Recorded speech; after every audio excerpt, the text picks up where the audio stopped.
Hey, what's up? I got 3 Days Grace here. I got Barry and Neil. Guys, how are you? We're doing well, man. Transit of Venus, new record came out today. Congratulations.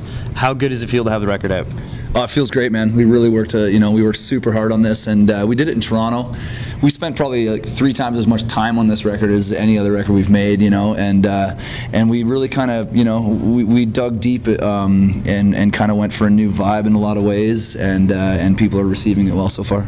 Well, I mean, Chalk Outline, I guess, is the first song a lot of people heard, and it's got the electronic sort of sound to it, and I guess you were saying you worked on this album a lot more, and people are talking about the layers on the record and how it's a step forward.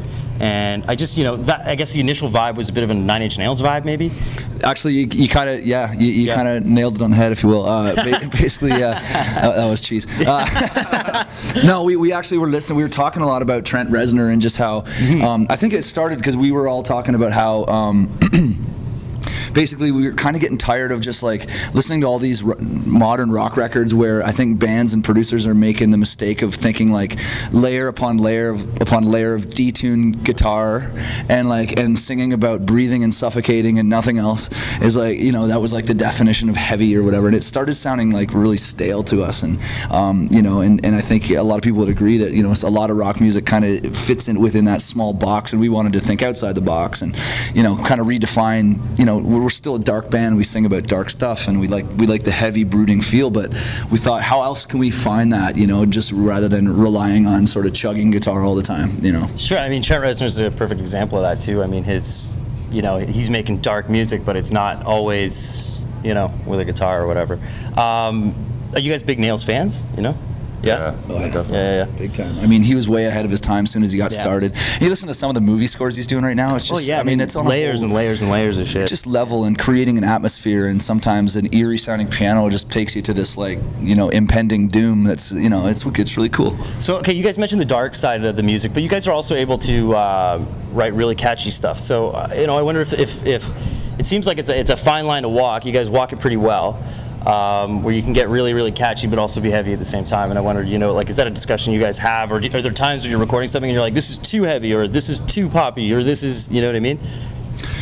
Well, I mean, I think I'm not going to hold the mic for you. You can take the mic if you want to speak. But we still write. Basically, we start writing with acoustic guitars. That's always how the writing process goes. We've got the philosophy that a great song will translate on just a guitar and a couple of vocals, and you know what I mean. So that's still the basis for our songwriting, and we really pay close attention to the song and how to sort of engage the listener and let the listener kind of hear themselves in song and storytelling and stuff like that. And so I think whatever flavor we put on it as far as music and heaviness and whatever, on top of that, the root of the song is still going to be there. So that's kind of our philosophy on it, and so it's allowed us to experiment a little bit more with like songs like Chalk Outline and a lot of the other songs on the record where we still wrote it like this, but then we just took it to like a new level and kind of changed the color of it. So who's bringing in a lot of the? I mean, Barry, you're the lead guitarist. So does that fall on your shoulders to come up with a lot of the riffs? And I mean, are you coming in with most of the stuff? No, first, I mean it's equal with everybody. I mean, we all have ideas. They all come from different places, whether it's a heavy guitar riff or a keyed riff, or it all comes from a different place every time we rehearse and write. I didn't realize you guys had been around since 1993.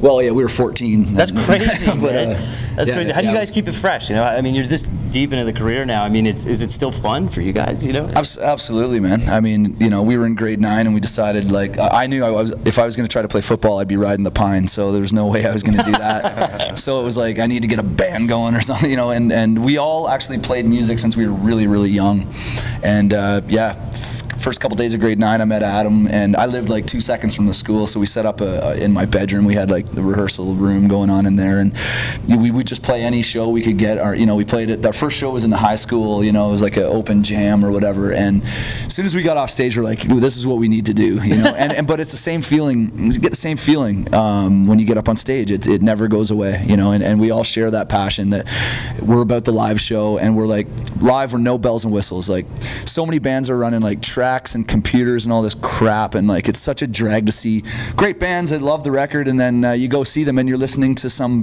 Pro Tools computer, right. and it's really sad actually, bands that you would never believe are doing that. And so we've opted to like keep it real on stage. Well, and you guys just had people rocking out to your sound check, like people showed up for that. you know? Yeah, it's badass. But what we're doing now too is we've hired a keyboard player to do the live stuff too. Oh, cool. So now we can do like all the keys that we're doing on the record. It's all there, implementing it in the old songs as well. You know, so it's a lot more fulfilled. Thematically, you know, the Venus theme and the idea of you know, the transit of Venus. You know, does that come back to that idea, you know, that something happens only once in a lifetime, or, you know, and do you guys feel lucky that you're in the position that you guys are in as a band? Yeah, that definitely does have part of it. I mean, just to scratch the surface, Transit of Venus happened on June 5th. It happens once every 130 years. Right. It's basically, you can see the planet pass in front of the sun with the naked eye.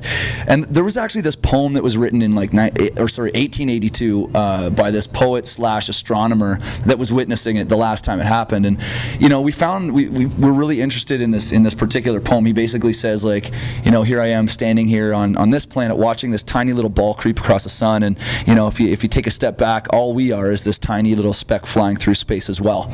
And that, you know, and there was something meaningful about that related back to the way that we write. You know, we write a lot about how fragile life is and how things that you think are such a big deal, when you really take a step back, they're just specks, because all we are is a speck in ourselves. So you know, that's the tip of the iceberg for the concept of Transit of Venus, but yeah, it definitely relates back to realizing that things are fragile, and it's about like taking in what you got.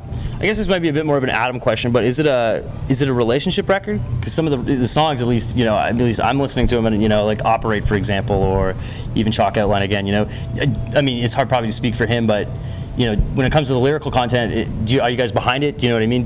Yeah, we're all collaborative. We all actually write. We're all like full songwriters. So we every song is different as far as who came up with what and where the idea came from, and then we kind of get into a room together and write it together. You know, so we kind of come up with sort of a concept, and you know, some songs will be half done, and other song will just be like kind of write itself and that. So definitely, no, I don't think it's a relationship-based record. It's a life experience record, and all of our records have been that way. You know, we each kind of articulate our own lives and the lives of people around us, and that comes out on the record. So it's kind of a living, breathing thing.